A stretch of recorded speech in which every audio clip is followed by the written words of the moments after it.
Honorable Rasamanikam.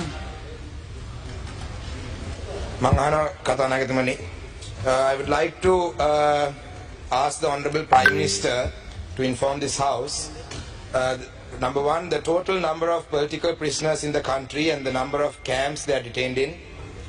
Number two, why expedited measures have not been taken yet with regard to their release. Number three, the number of lands occupied by the security forces in each district across the country.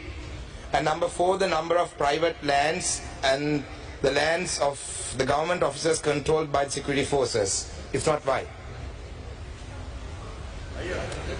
අරු කතානායකතුමනි ශ්‍රී ලංකා දණ්ඩ නීති සංග්‍රහය යටතේ හෝ මෙරට පවත්නා වෙනත් කිසියම් නීතියක් යටතේ දඬුවම් ලබා දී ඇති සිරකරුවන් හෝ සැකකරුවන් අතරින් දේශපාලන චෝදනා මත සිරගත කොට ඇති හෝ රඳවා ඇති කිසිවෙකු මේ වන විට ශ්‍රී ලංකා බන්ධනාගාර තුළ නොමැති බවට මේ කරු සභාවට කියන්න කැමැතියි. කරු කතානායකතුමනි දිවයින පුරා දිස්ත්‍රික්ක අනුව ආරක්ෂක හමුදාව විසින් රඳවාගෙන තිබෙන ඉඩම් සම්බන්ධ පිළිතුරු දීම ජාතික ආරක්ෂාව ඉල්ලුම් බලපාන බැවින් මේ සඳහා පිළිතුරු ලබා දීමට නොහැකි බව ආරක්ෂක අමාත්‍යාංශ විසින් දන්වා තිබෙන බව ගරු සභාවට දන්වනවා.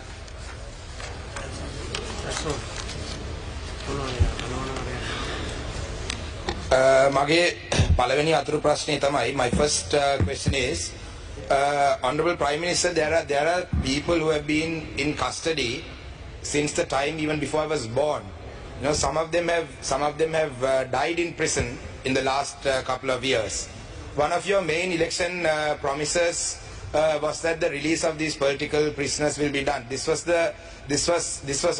done in the canvassing campaigns that was done in the north and the east. And even Honorable Namal Rajapaksa, when he was released from remand prison, had mentioned that these political prisoners need to be released. At the same time, I need to place it on record that JVP, during the JVP insurrection, people who were arrested were given general amnesty. And also, the Honorable Johnson Fernando mentioned the other day that Pullian was a political prisoner. He was not a political prisoner. He was under arrest for the murder, as charged for murder under suspicion of Joseph Parrasingham. And at the same time, people have been given pardoned.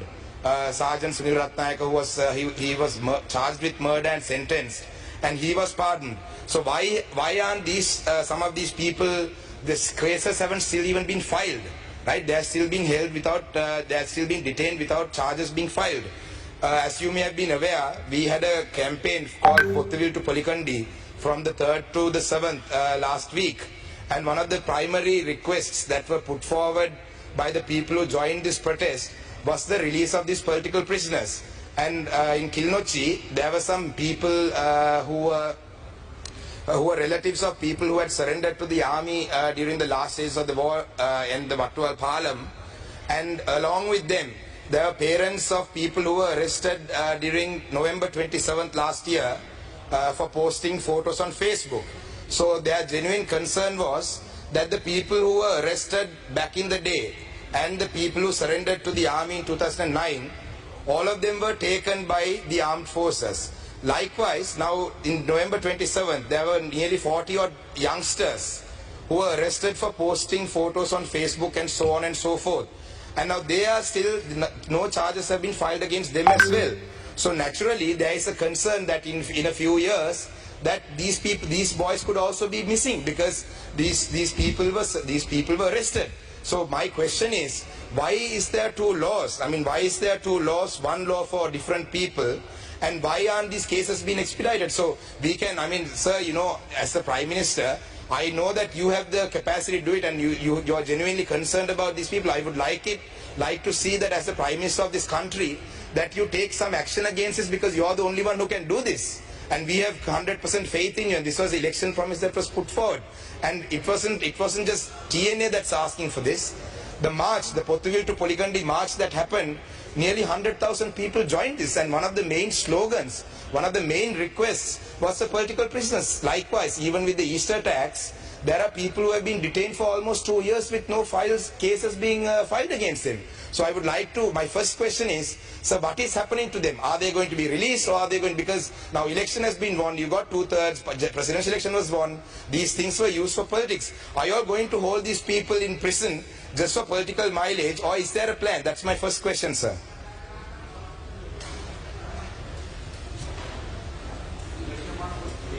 Permission of Honorable Prime Minister, I would like to answer that question of the Honorable Member of the Parliament.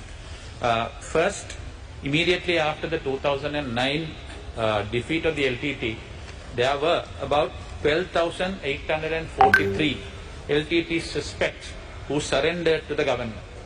Government rehabilitated them and put them back to the society as a policy.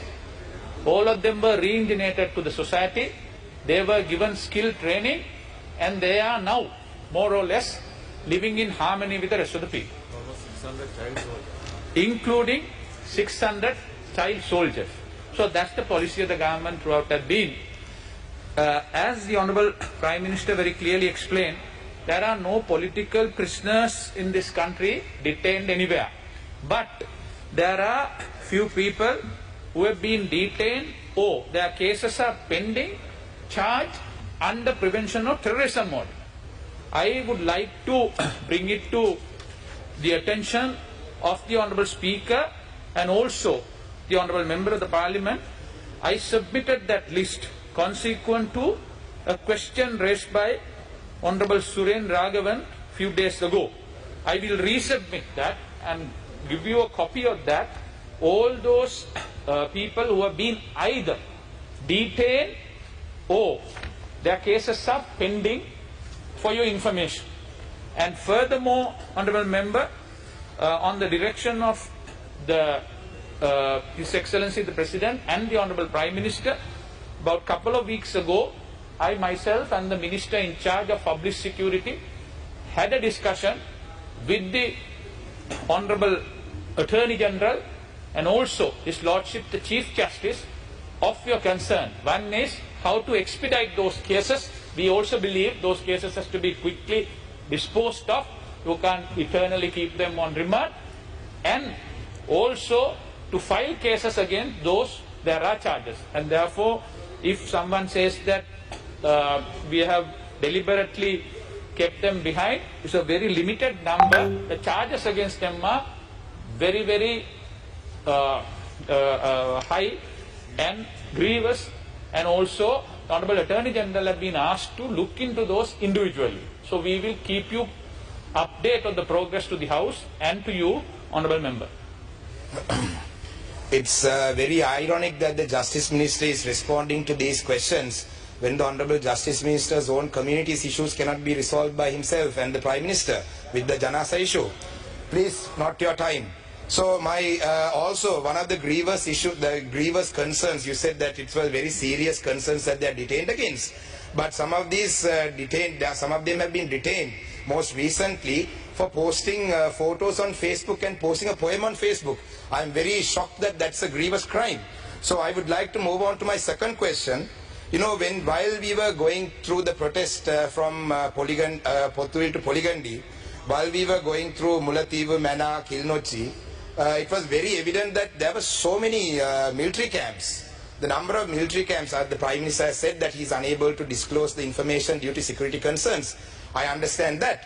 But however, there were so many military camps throughout the north and the east. So I would say that, you know, that this government's primary slogan was, establishing national security. So if this government is able to establish national security, I wonder why there is such a need for so many camps. But at the same time, why aren't we worried about setting up some camps in Colombo and Hambantota, because like I mentioned in my parliamentary speeches, Tamils and Muslims in this country are not the threat to this government in the near future. You know, we are giving out plots of land to different countries in the south and in Colombo. So why don't we set up some army camps and, security forces camps around those ports and districts as well? Because like I mentioned earlier, they are the threat for this government in the future. I'm sorry if I'm offending anyone by saying this, but these are all concerns, not just by mine, right? These are not questions that I'm asking for myself. I don't have any family or friends who are political prisoners who are affected by this. Because even in Batiklo district, there are in Kalawanchikudi, even the divisional secretary's office, even the divisional secretariat's office, and also like the irrigation department's office, even those. Here, I will ask my question. This house wastes a lot of time on random stuff. There are a lot of people wasting time on random things. These are questions that are genuine questions that are of the people, right? You mind your own business, right? This is not, you're not the Prime Minister. So my question is, please, right? Your people who want to be the Prime Minister of this country can talk. I am asking this question from the Prime Minister. Mr. Surendra is not a Prime Minister. You're not a Prime Minister. So my question. Let me finish my question. Order, please. I will. Don't waste my time. Don't waste the time of this house. This house wastes a lot of time on unnecessary issues every day. Right? I have observed that there are so many unnecessary things. Yeah. I get this opportunity once a year maybe. We only get the opportunity to ask the Honorable Prime Minister a question once a year maybe, because the opposition, there's only, just mind your business, Surendra Raghavan, you have been appointed as the national list for this, right? You're barking because you got the national list. Just mind your own business. I'm not here on the national list. I have been elected by public. Right? You are just trying to build up you're just trying to build your political career.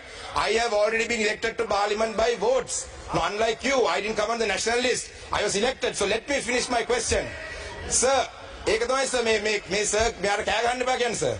So my question is, sir, Please. Statement, just tell us what is your question. Sir, I can't finish my question, sir. Yeah, thank you. Listen to the sir. So, sir, the question is, will these private lands and will these lands that are occupied by the security forces, the government lands and the state buildings like irrigation department, DSO, even Kalawanchikudi, right? Will they ever be released, or are we going to hold on to them just so that we show the South that there is some major national security threat in the north and this which is not there? That's my question. You work enough for your nationalist men. ගරු කතානායකතුමනි, අද වෙනකොට යුද්ධෙන් පසු අද වෙනකොට 97ක් land එක ප්‍රයිවේට් සහ government land එක දැනටමත් දීලා තියෙනවා. 97ක් ලෑන්ඩ් දීලා තියෙනවා. ඉතින් එතකොට ඊට පස්සේ ජාතික ආරක්ෂාව වෙනුවෙන් තමයි ඉතුරු ඒවා තියාගෙන ඉන්නේ. ඉතින් ඒක නිසා ජාතික ආරක්ෂාව ඔබතුමාට ක්වෙස්චන් කරන්න බෑ. ඒක ඇවිල්ලා ආරක්ෂක අමාත්‍යාංශය මගින් බුද්ධිතොරතුරු මගින් අරන් තියෙන පණිවිඩ ඒ අනුව තමයි. නමුත් දැනට 96ක් 95ක් සහ 96ක් අතර සීලම ඉඩම් දීලා තියෙනවා අනිත් නිලධාරීන්ට සහ පුද්ගලික සහ රජයේ ඉඩම් ලබා දීලා තියෙන. ඒකින්ද ඒ වගේ අසත්‍ය ප්‍රකාශ ඔබතුමා මේ සභාවේදී කරන්න එපා. කොහොම ස්තුතියි. කෝකිලා ගුණවර්ධන මෙතිණිය.